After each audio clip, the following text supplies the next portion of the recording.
এখন টক শোতে মহিলারা কথা কয়, ঝগড়া করে, সোফাবাজি করে, আর আমরা বইয়ে বইয়ে মজা লই। মাশাআল্লাহ, নেত্রী একটা ফাড়াই লেছে আজকে।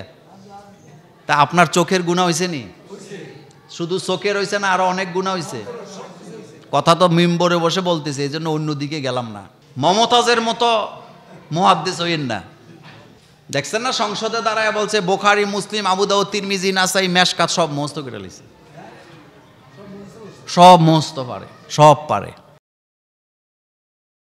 বেপরদা নারীর সামনে টকশোতে বসা যাবে কি, এই ব্যাপারে ইসলাম কি বলে? সারা গায়ে ব্যথা, বলেন বলেন, সারা গায়ে ওষুধ দিবে। আমাদের দেশে কমিউনিটি সেন্টারে যে বিয়ের দাওয়াত খাইতে যান, বলেন তো কিছু কিছু মহিলা যে আসে, পর্দার কোনো বালাই আছে? ভালো ভালো পরিবারের লোক, আলেম পরিবারের লোক বিয়ার অনুষ্ঠানে এমন মহিলাদেরকে দাওয়াত দেয়, ওখানে গেলে খাওয়া যায় না, নিজেরা লজ্জা পাই।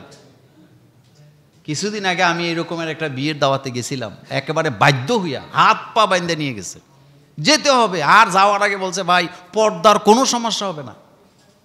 যাইয়া দিই সিঁড়ির নিচ থেকে দোতলা পর্যন্ত সব মাশাআল্লাহ।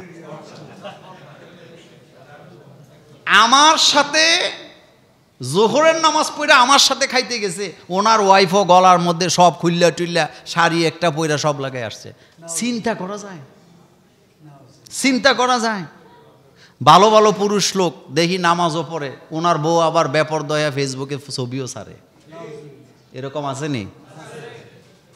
নেন মজা। আচ্ছা বলেন তো, আল্লাহ রব্বুল আলামিন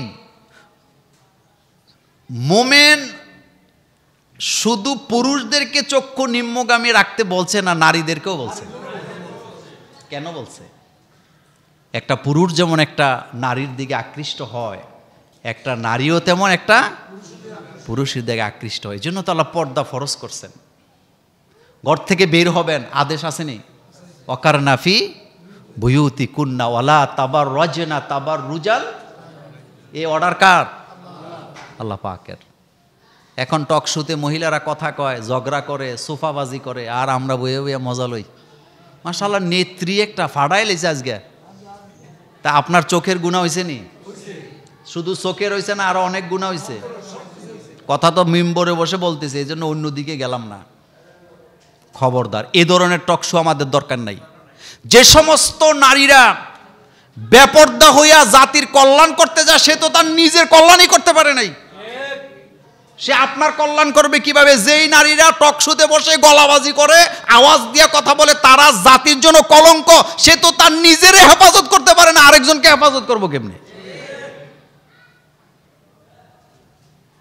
মমতাজের মতো মুহাদ্দিস হইন না। দেখছেন না, সংসদে দাঁড়ায় বলছে বুখারী, মুসলিম, আবু দাউদ, তিরমিজি, নাসাই, মেশকাত সব মুখস্থ করে লিছে। সব মুখস্থ পারে, সব পারে।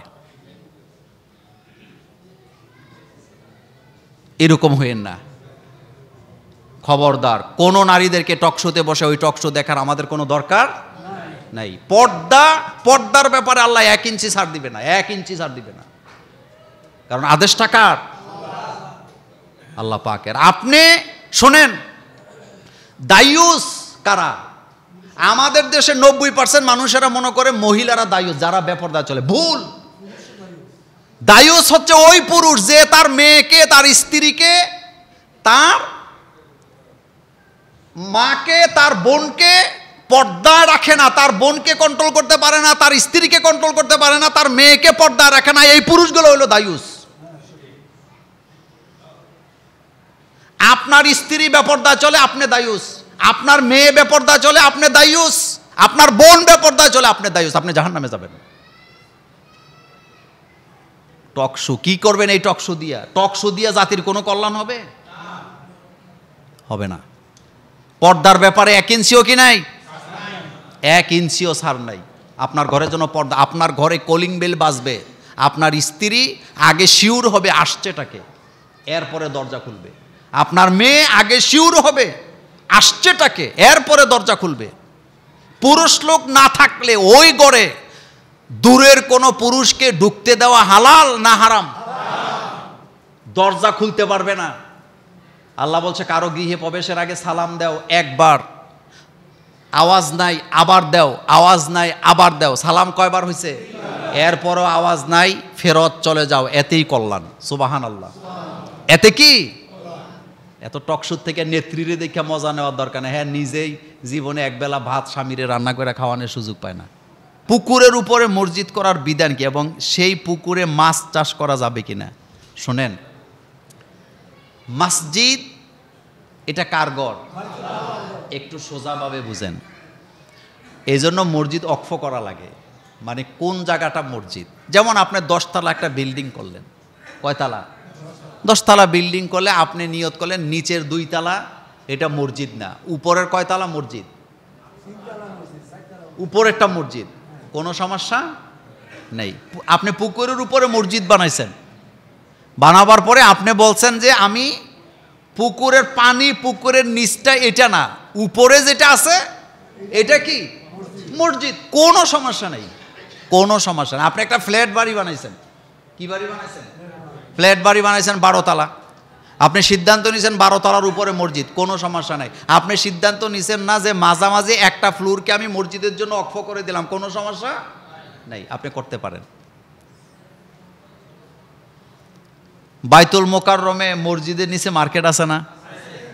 বিভিন্ন মাদ্রাসাগুলাতে ছাত্ররা ঘুমায় না? ঘুমায়। মসজিদ যেটা অক্ষ করবেন, যেভাবে করবেন সেটাই হবে। আর পুকুরের উপরে মসজিদ করলে যিনি জায়গা দিছেন মসজিদের জন্য, তিনি যদি নিয়ত করে থাকেন যে না পুকুর মসজিদ না, উপরে যেটা দিছি ওইটা কি, তাইলে উনি মাছ চাষ করে খাবে, এতে কোনো সমস্যা কি নাই। আর ইনি যদি পুকুরটা অক্ষ করে দিয়ে থাকেন তাইলে তো উনি মাছ চাষ করতে পারবেন না। অন্যের বাসায় মানুষ না থাকলে ওই বাসায় কোনো খাবার খেলে কি সেটা চুরি করে খাওয়া হবে? এটা বুঝি নেই, মানে কি?